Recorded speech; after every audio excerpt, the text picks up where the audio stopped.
Today, the Venezuelan government vowed to release political and foreign prisoners who have been held by the regime long before U.S. forces seized President Nicolas Maduro last weekend. That release has been a long-standing demand of the Venezuelan opposition. Meantime, Venezuela's neighbor Colombia, a major non-NATO ally of the U.S., appears to be off the president's sights after a single phone call last night.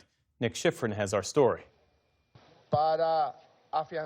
On Venezuelan TV today, what the government called a gesture of peace, a promise to release political and foreign prisoners, an effort by Maduro's former deputies to convince the world they will not continue the policies of the now ousted dictator.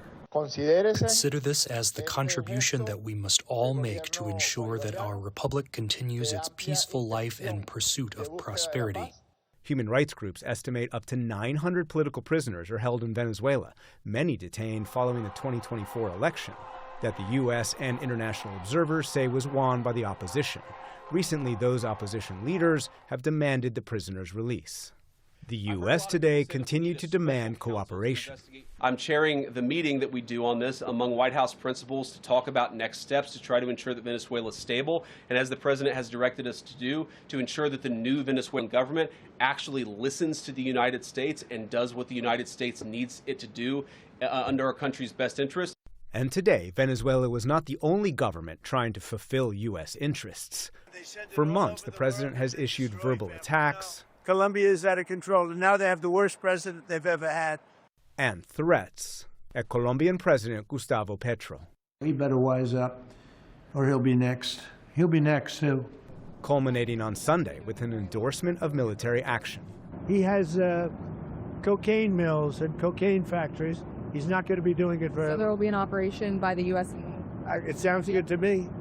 For his part, Petro's been among the president's most vocal critics. We must respond, as humanity has already done, by standing firm and taking to the streets to defend people's rights, the rights of democracy not to be governed by tyrannies. On social media, Petro called Trump's comments illegitimate threats and likened his actions to Hitler's. But then came a phone call last night, and just minutes later, Petro flipped the script, literally.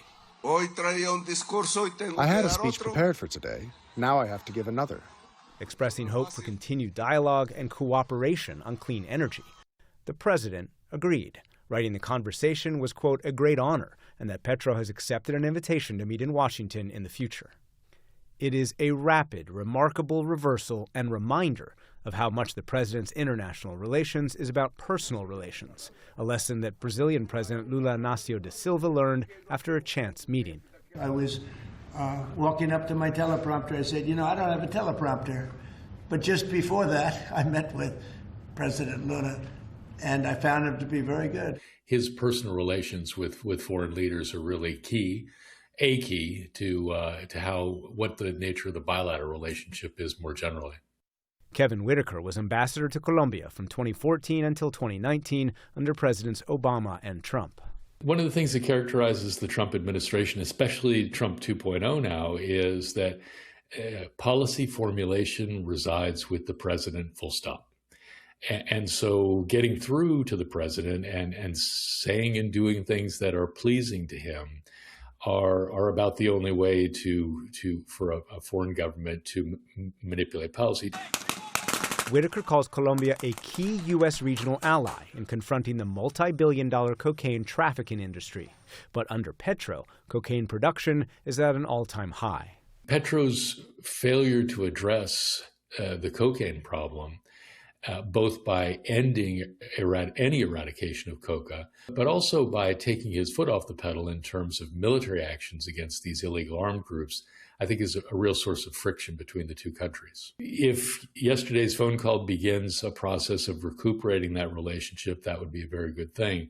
And it would be a thaw, apparently agreed on a single phone call. For the PBS NewsHour, I'm Nick Schifrin.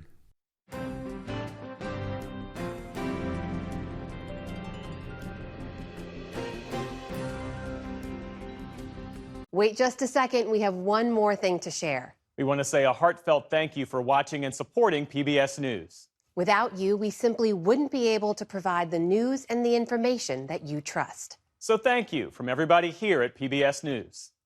Support journalism you trust. Support PBS News. Donate now, or even better, start a monthly contribution today.